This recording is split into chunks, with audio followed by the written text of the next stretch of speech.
Good morning and welcome to Morning at NTV. Idris Matusagawa is my name, and every Friday we talk about culture, art, and today we are discovering dance in Uganda. To be part of the conversation, go to our social media platforms, that is on Twitter, Facebook, and use the hashtag Morning at NTV. Now, usually I introduce my guests, but today I want these dancers, very popular dancers in Uganda, to introduce themselves. And I'll start with the gentleman in black, donned with a hairstyle that is flashing millions and millions of cash.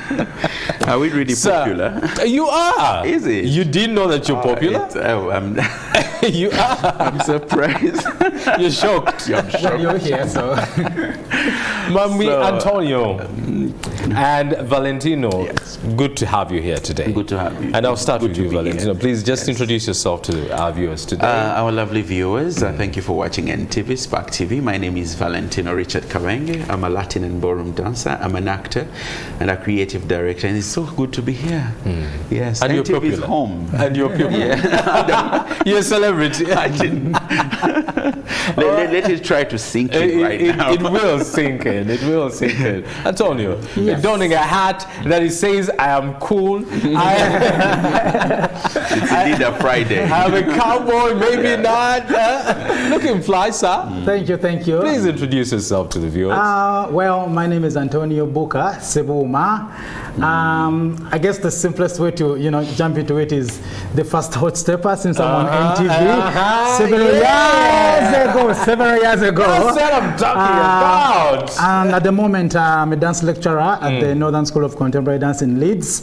I'm a Taboo Flow member. I'm a dancer, choreographer, community arts practitioner, educator, among all other things. Let's first talk about the elephant in the room. Yeah. The first hot stepper. Still hot. For those who are too young to remember, Hot Steps was the first dance competition in Uganda, and of course it was on NTV, that channel that turns on your world. And Mr. Antonio won. How did that feel like?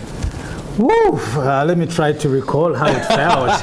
I mean, it really felt good. It really felt good. It was a bit of like a jump in my career, I would say. At that age, like having that sort of like attention on TV and really being in the spotlight, there's a way it gives you a little bit of like assurance that you are perhaps on the right path. So yeah, it felt good. It gave me a bit of like, you know what, if you can win this competition, perhaps you can even conquer more.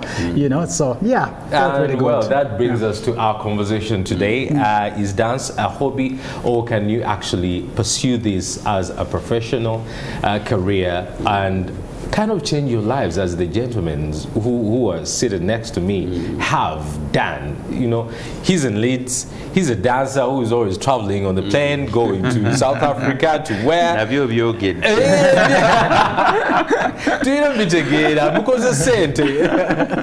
So my first question would go to you, Valentino.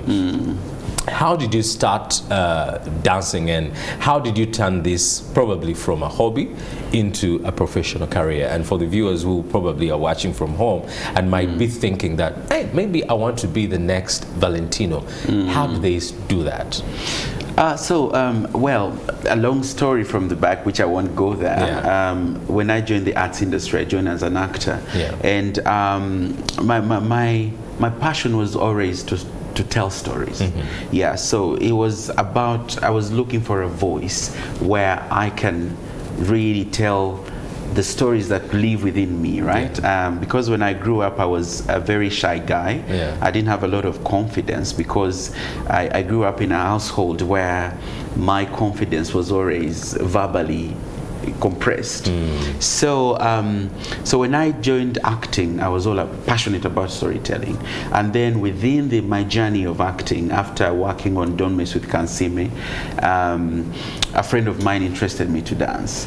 And when they interested me to dance, after a long time, after the end of the contract with Kansime, I was like, now what next with my journey? What next? What do I do next? And I realized by that time you needed a whole crew to do film. You know, it's unlike recently where we have TikTok, where you can just mime and people see you that you can actually one-man army. Yes, exactly. So what happened was, by that time when the deal with Nkansiime elapsed, I had already jumped into dance. So I started to think, now what do I do next? And I remember that time a friend of mine introduced me to Dancing with the Stars, and a Hollywood show where celebrities come and tell stories through dance. So watching that show really amazed me to see how people use body movement to tell stories. And that's where my journey started from. I was like, okay, so I think actually when I bring my acting to dancing and the music, I feel like there's something that's going to explode. I want to go back to something that you mentioned, that when you were growing up, your confidence was verbally put down.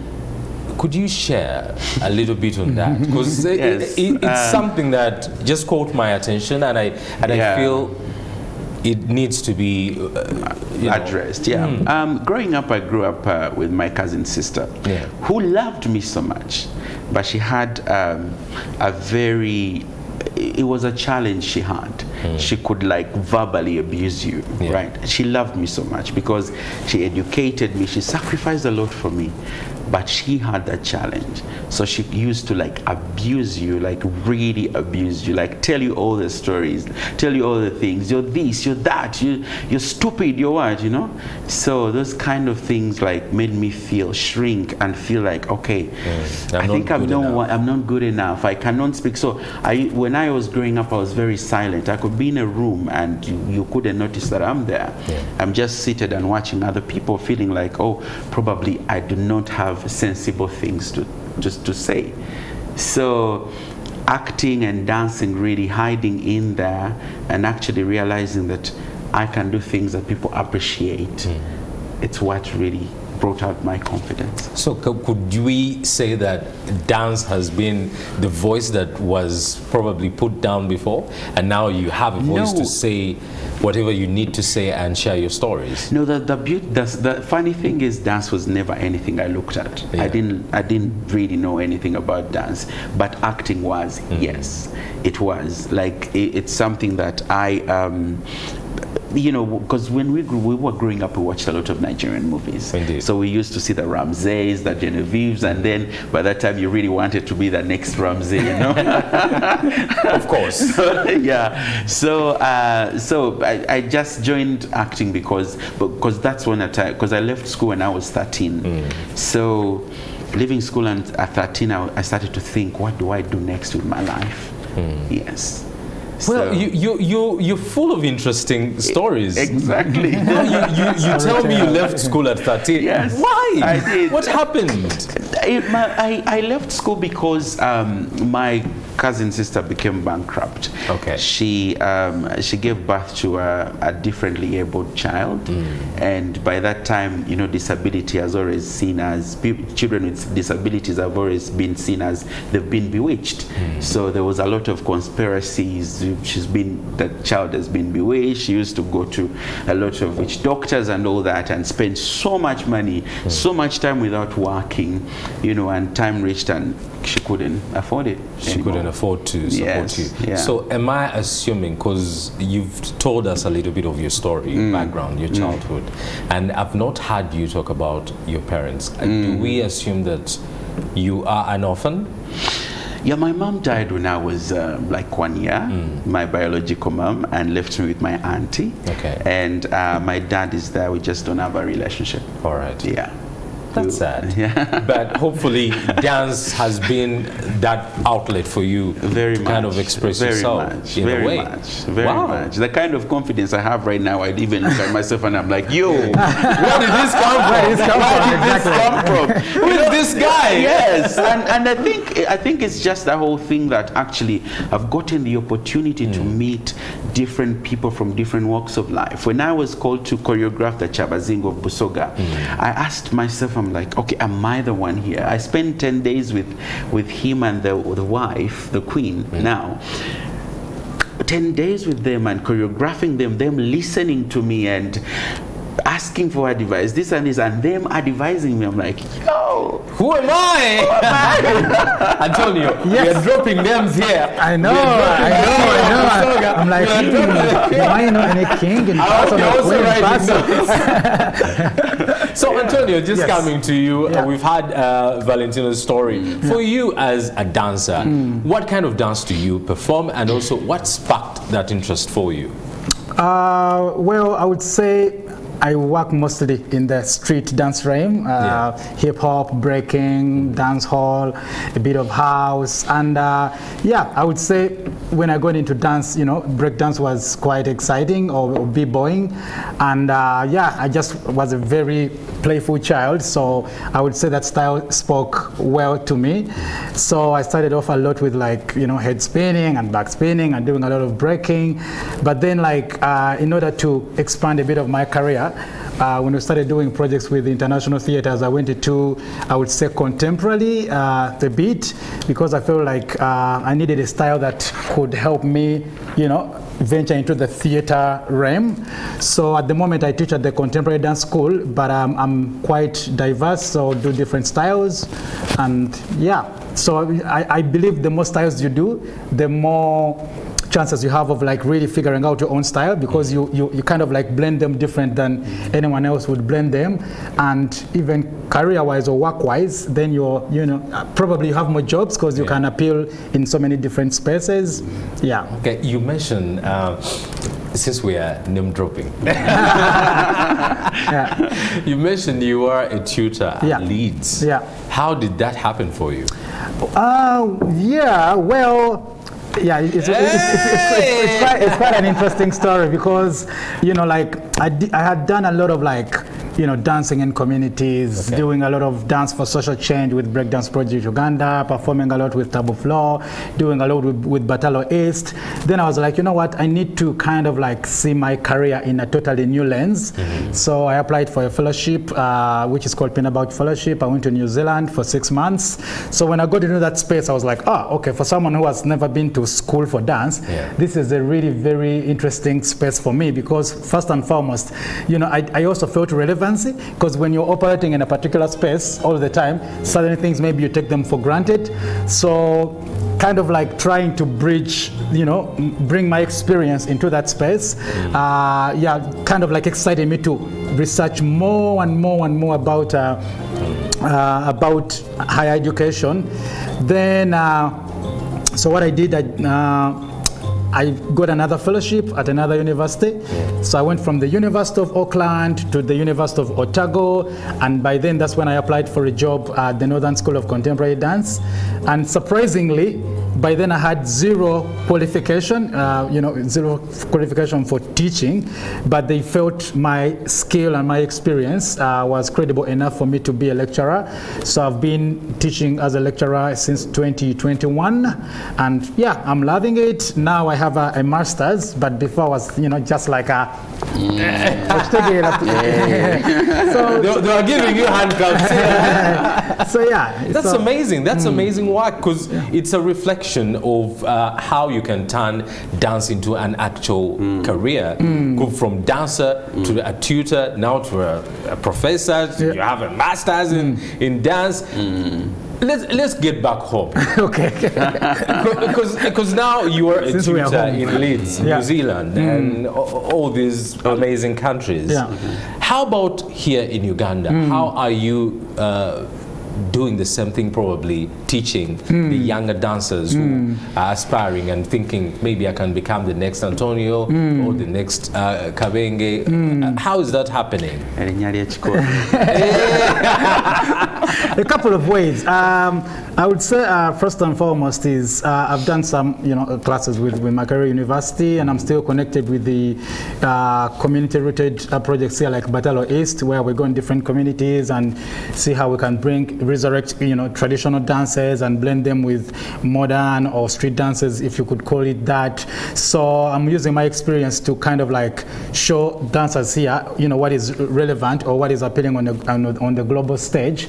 But I also feel like dancers here, there is the skill, there is the experience, but part of the challenge is a bit of like that professional practice. So pretty much a lot of it for me, it's like a lot of like one-on-ones on, you know, helping people do show reels or helping people make applications to go abroad, or like pretty much like kind of like that one-on-one mentorship. So yeah, because I feel like we have the gift, we have the skill, we have the art, but normally like there's a lot of like, I would say, unprofessionalism that's normalized. You know, people they normalize, I'll call you tomorrow, and they never call. So I would say like it's pretty much like just using my experience to translate how the career is beyond the skills that you have or the experience, but also like how you carry yourself and how you present yourself.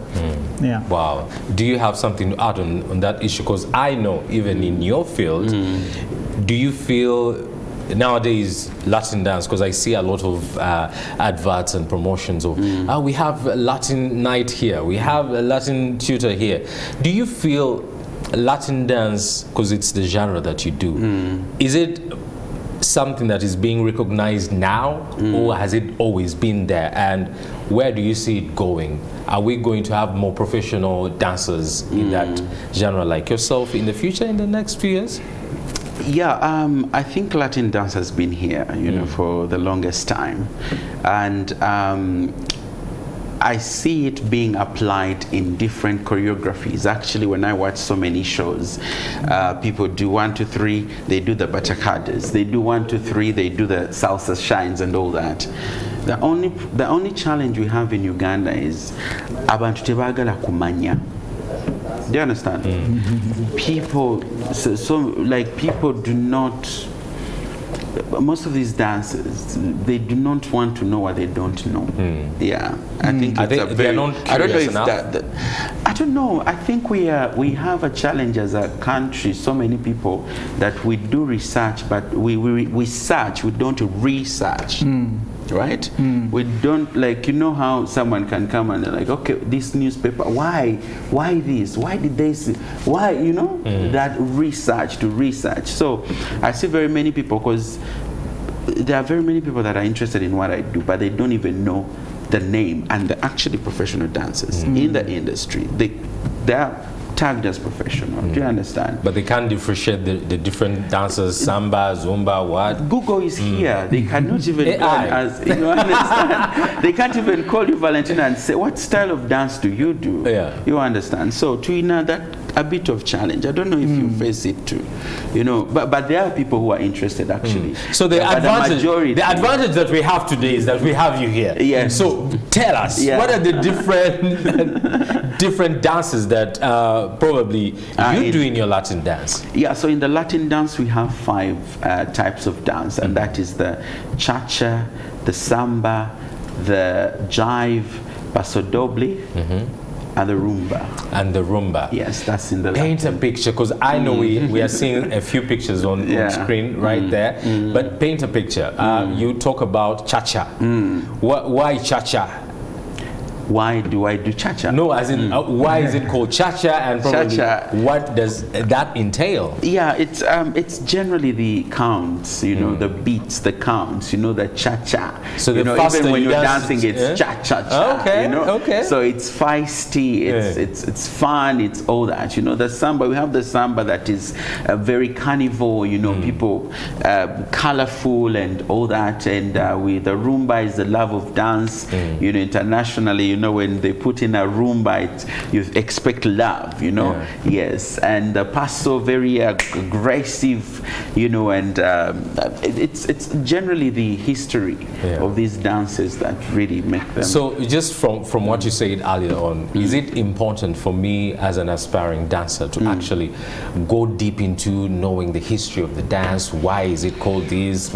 Or to simply just come and learn how to dance it and perform and that's it? I think it adds a lot of value to you as a person or as a creative or a professional, you know. So because what it helps you, like now if you're going to be a teacher, you're going to be a choreographer, you know, you have to have all these, not all of that, or at least an idea about why am I doing this, why am I applying this dance move, you know. Yeah, so all those things are very important. All right.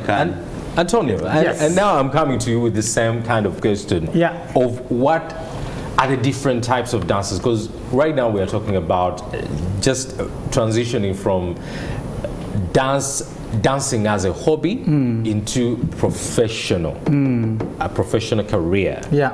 You as a teacher, a master's holder.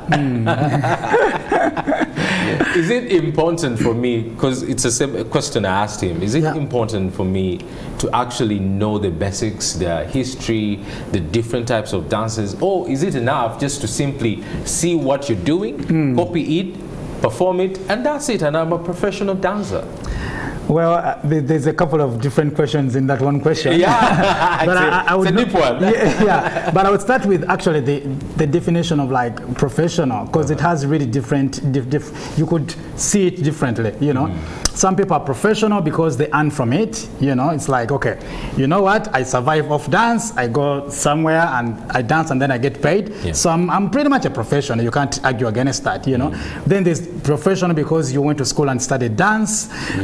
Then there's professional by experience, because you have a lot of experience that you are credible to be in certain spaces and be categorized as a professional. So yeah, I would say on that note, like, research is always helpful, I would say, regardless of like which area you operate in, because even if you just say, I'm just a performer, period, you know, it's always good to see, you know, what new inspirations you draw out there with researching different performers. And then if you are in higher education like I am, of course, having a history and context like is really helpful, because if you're teaching, you know, other people how to dance or how to create, it's quite important to have a bit of like depth to the knowledge that you're giving them. Yeah. So the more you give them, the better then they can, you know, see what's relevant to them. So yeah, I would say, but I would also say that, you know, there's sometimes in life there's not that one way. You know, you would find that some people are, I'm a dancer, I don't research, I don't do anything, and they still make it. You know, so I think the main thing in this is like there's always no one way to you know, to making it. You will find that my journey is different, Valentino's journey is different, my colleague's journey is different, Walter's journey is different, and you can't say this journey is better than the other journey. But yeah, as long as you're resilient, forge it and make it wherever you end up, why not? Life is good. Antonio, as a teacher now, personally, I believe that structures are very important. You speak of being free-spirited and doing it your way, basically. Doesn't that also bring a problem of whereby, as an industry or as a sector in the arts, dance doesn't have structure, and therefore it doesn't have a pathway for people who are probably not naturally talented? Because usually someone who's naturally a dancer, things might be easier and they will do it free-spirited in that way. But now for me, who say the argument in football is Messi and Ronaldo, who's naturally talented and who's a hard worker. So if I want to be a dancer and I'm not naturally gifted, but I want to work hard at it, and then you're telling me there are no structures, well, isn't that going to create a big problem? I wouldn't say there's no structures, because you can still find individuality within a structure. You know what I mean? But the reality is, now here in Uganda, if you were to draw like a clear line of like, you know, you get a 9-year-old, how can you take them through a clear structure and a path to becoming a kind of like a professional dancer? Probably the fact is that structure doesn't exist, you know. So we can't argue against structure and no structure, because at the moment I don't see it. So if it's not there, then that means you're going to live a career of episodes, you know, you be in this dance group, discover new things, get a fellowship in another country, this is working for me, so because that's the reality, then it's based on like someone's resiliency of like, you know what, I was called to do this, or maybe due to different factors, because for me, I wouldn't, if I was young and they told me, what do you want to be, I probably wouldn't have said a dancer, you know. So I would say the career chose me more than me choosing it, because I was like, I don't have enough money to go to university, but wait a minute, I have a little bit of I have a little bit of my bones are flexible, a little bit of boogie going on, so yeah, so why not, you know, give it a try? And like you said, Hotsteps was one of those things of like, you know, so yeah. So yeah, so pretty much like, yeah, just being a go-getter and avoiding a rivalrism. And because I feel like some people, like, you know, if for some people, if they want the hot step, we'll be like, ntuse maze. But like going against that arrival kati ntuse, no gamba, now this is the door that has opened me to a new space. Kati kanvumbule. And then, you know, you make it here and there. So for you, Antonio, who has worked in other industries and other countries, New Zealand, and where you are Leeds, I find that such markets have actually a clear path for a child who would want to be a dancer. As you mentioned, that's true. You never even thought about saying. So how do we then create such an environment for Ugandans to actually be able to say, as a young child, if I'm asked, what do you want to be when you grow up? Is I am a dancer. How do we then create such an environment, such a structure, to facilitate such a career path? Good question. For me, I feel like there's the ideal and then there's the closer to reality, you know, because the ideal would be, okay, you know, build dance schools, build dance studios, but I would say something that is closer to reality would be, because for me, I would say like one of my pillars in my career is, you know, the Breakdance Project Uganda, and all we had is like a veranda, you know, in Zambia sharing youth center, and trust me, like hundreds and hundreds of young people became dancers from that space. So what if we had more verandas, you know? So in other words, I'm thinking about like more community spaces, because Uganda has a lot of like energetic young people. Give them the space, give them the music, so at the bare minimum, if we had like such opportunities where there's youth centers where young people just come and express themselves, I feel like that is, you know, a very quick way to turn things around. And then like, you know, deconstructing the mindset of like MDD, Musiru, Dala Dala, you know, whatever we grew up with, because a lot of people who pursue dance at the university do it as worst case scenario. And I feel like that is like, it's like option B. Not B, Z, ZA or something like that. So I feel like that is a wrong way of looking at things. And then for me personally, I think what I struggled with is having no reference in the beginning of like, you know, for a lot of people who were dancers when I was, you know, kind of like growing up, maybe they ventured into music, or they went abroad and never came back, or they became pastors. So it has always been of like, I mean, I'm not against pastors, but I'm just saying we get you. We understand. It has always been something like, can't you call a paka you know? So I think like, you know, first and foremost, giving us platforms like this, like for young people to be like, you know what, you can actually make it as a career. Like look beyond Uganda, look beyond Africa, look global. Like, you know, the market is global. You can be a dancer and have a sustainable career and longevity. So having a reference and giving those references platform, because there's a lot of times where we have like dance competitions and then they bring maybe a musician or an actor and you're like, what the heck is going on? You know, I feel like that somehow psychologically tells people that, okay, even the fact that you're judged by a musician or a popular person, the idea is you just have to be popular or you just have to idolize those people. But if we can like find ways to, you know, give spaces to dancers who have, I would say, kind of made it in the career.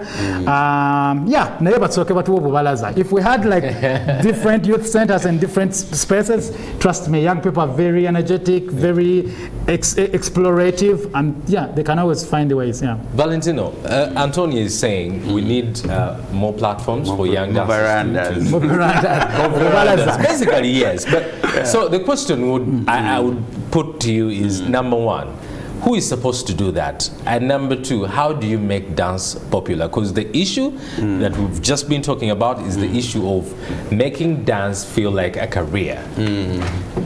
What was the question again? How do we make dance popular? Who is supposed to do that for you as a dancer yourself? In a few seconds, because I've been told we are running out of time. I think actually, you know, this is really growing. You know, things like TikTok. You know, TikTok has its goods and bads. Because some people think they really have made it since they are popular on TikTok. So I think, you know, it's coming, you know, with the platforms like the recent one we put up for Uganda Dance Nights, a show that we had at Kampala Serena Hotel. So I think it's our responsibility, sir, the ones that are already in it, and we've been blessed to have the opportunities. So we have to do more.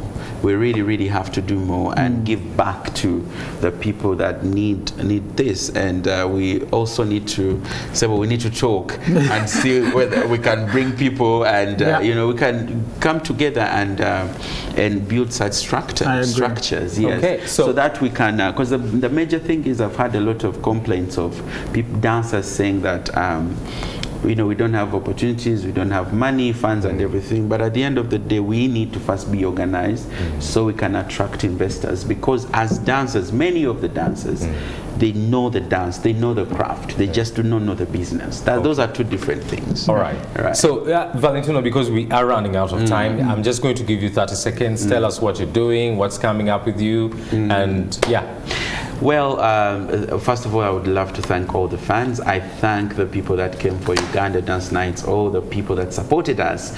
Thank you so much. Follow me at Dance with Valentino on all my social media handles. That's where you're going to find everything that we're planning this year. It's really hot. You better be part of it. Mr. Antonio. Yes. What's the plan? What should we expect from you? What's the plan? The Masters holder? Well, a lot of things are coming up. I'm working with my school to see how we can have different exchange, you know, going on, like dancers here and dancers there, like kind of like having exchanges.